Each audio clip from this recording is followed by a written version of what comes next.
What's up guys, my name is Destery and welcome back to What the Fuck 5. Have you ever watched an action movie and thought to yourself, wow, that's not believable? Pretty sure you can't jump 40 stories and survive. Yeah, roll through the fire, because that's gonna fucking work. Well, much like I did a couple weeks ago with horror movies, make sure to check out that video there if you haven't already. For today's What the Fuck 5, we'll be counting down 5 things that action movies taught us. Number 1, bad guys have the worst fucking aim. You could be in the middle of a warehouse with 50 dudes shooting fully automatic rifles at you, and as long as you're the main character, everything will be fine. Isn't that neat? Dude, I can't shoot this guy. I'm pointing my sight straight at him and he's just running around karate chopping people in slow motion.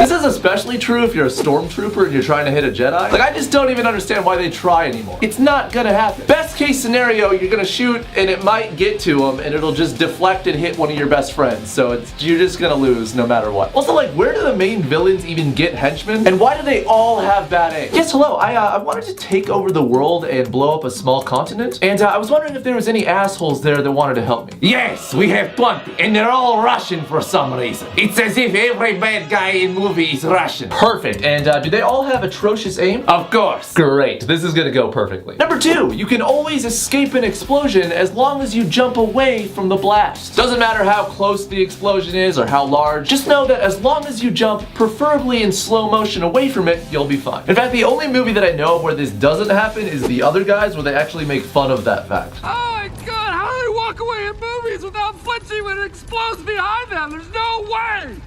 I call bullshit on that! In action movies, it's obviously an important thing to have elements that just glue the audience to the screen, and a 1,000 decibel explosion that causes your eardrums to explode usually does the trick. Especially because explosions happen a lot in action movies and hardly ever in real life. Like, I've never once seen an explosion in my entire life, which just made me realize that my life obviously isn't an action movie so much as it's one of those like really sad drama stories where nothing good happens to the main character, and he just dies really sad and alone. Wow, that sounds like a great movie. Let's go watch that. So just remember, if you see an explosion, you have one of 2 options. Slowly walk away from it while looking off in the distance, or jump away from it, preferably in slow motion. If you do one of these things, you'll more than likely survive. And this one, again, only really applies to if you're a good guy, because if you're a bad guy, somehow the explosion will kill all of your men, plus people that weren't even there. Somehow my sister in Russia was killed from this tiny bomb in America. Maybe you shouldn't have been a bad guy, man. Clearly. And also, more good news for good guys and bombs. When defusing a bomb, it doesn't matter which wire you cut, because all of them will do the exact same thing, and they'll also all be color-coded wires. Number 3, the main villain always talks just an inordinate amount of time before he actually kills you. So if there's someone that you know in your life right now that just talks way too much, that's how you know that they're obviously the main villain of your life. It could be your mom, your sister, whoever it is, now you know to watch out. So right now, I'm the main villain because I never shut the fuck up. Unfortunately, I'm not dressed for the part. 1 second. There we go. Now I just need to adopt a sinister laugh because the one I have right now would not cut it. And that is why I must kill you.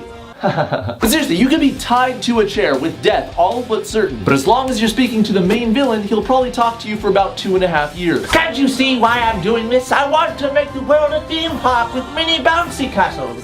Why can't you see you and I are so much alike? Imagine what we could do together. So that's how I got that scar. The next one, and Becky was like, no way. So I was like, yes, bitch. And that's why Back to the Future 2 is obviously better than the first one. And luckily, he'll talk for so long that your backup will arrive just in time, or you'll somehow be able to get out of these shittily tied ropes behind your back. Damn it, where are you going? I forgot to tell you about the time that I almost drowned while I was whitewater rafting. So all you villains out there, if your greatest nemesis is in your clutches, just fucking kill him. Just right there. Boom, and you win. Saves you the trouble, saves them the trouble of having to listen to your entire plan before escaping, and it gives you another thing to gloat about while you play evil golf in your evil golf course. Number 4, shaking the camera a lot will make everything more exciting. In probably any fast-paced action movie you've ever seen where there's something crazy going on, you probably witnessed the use of a shaky camera even though nothing is actually shaking, just to make the movie more exciting and also to give you motion sickness so you remember the movie better. I wonder if this tactic could be applied in real life. You witness a random street fight, instead of breaking it up, why not spice it up yourself and get your head all up in there and move your head in every possible direction, making sure to get as close as possible.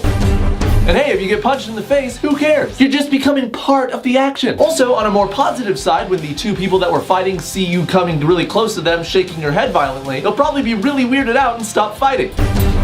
What are you doing? I'm making this an action movie in my head, man. Get away from me! And that, my friends, is one simple thing you can do to make your life more exciting. Disclaimer, I'm not responsible for any harm that might come to you for shoving your face in the middle of a street fight. But that must be why I don't have just a ton of views. I have to shake the camera more. Duh. Hey, what's up guys? It's Destery. Wow, this video is so exciting to watch. I'm totally subscribing. Yeah, like that'll ever happen. If there was a things YouTube taught us video, it would be you must have a British accent to gain any subscribers. And if you're an American, you'll get negative amounts of subscribers. Finally, at number 5, you'll always win an epic fight as long as you say a cheesy line before delivering the punch. And in this case, the cheesier the better. Stuff like, Hasta la vista, baby. or I never miss, or you punched your last ticket, amigo. Just make sure that whatever it is you say doesn't make any sense and makes you cringe when you say it. I'll have what she's having. Not this time, Satan.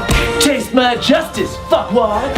And this is why, as my final piece of advice, make sure to practice your one-liners before facing any bad guys. Because coming up with something clever to say when you're in the middle of fighting someone is probably pretty hard. Like if you were fighting a dude and you were about to win right now, what would you say? Exactly. Because for me, it would not be clever. I'd probably just say something dumb about how bad his eyebrows look. Imagine that though as the last one-liner before the hero wins. I may have lost my family to you, but at least I don't have terrible fucking eyebrows. Thank you, thank you. You can send my Oscar to my P.O. box, address below. But that is it for this episode of What the Fuck 5. I could definitely talk about this subject all day, but just for a couple more things. If you're an action star, you'll 100% of the time have a hot girlfriend. Don't ever worry about running out of ammo. Like even if your magazine only holds like 6 bullets, you can somehow fire 70 before needing to reload. Also, shooting a car no matter where will make it explode instantly. And if you're a cop, you have to be suspended from duty to actually solve the case. You know, just basic stuff. Hopefully you guys enjoyed this video though, and if you did, make sure to give it a like and also subscribe to this channel as there will be more every single week. Also guys, I'm hoping really soon to make some What the Fuck 5 and What the Fuck News merch. But in the meantime, make sure to check out all of the merch that I have on my store right now. Some really awesome stuff that I put up there recently. So yeah, check it out. Yeah, I don't think there's anything else I need to tell you. I wanted to like sound important right now and like be like, oh yeah, check out my podcast and I'm doing all these things. I'm really not. I'm just a dude in his basement pretty much. So yeah, that's it guys. We'll see you next time for another What the Fuck 5. Thanks for watching and fair winds.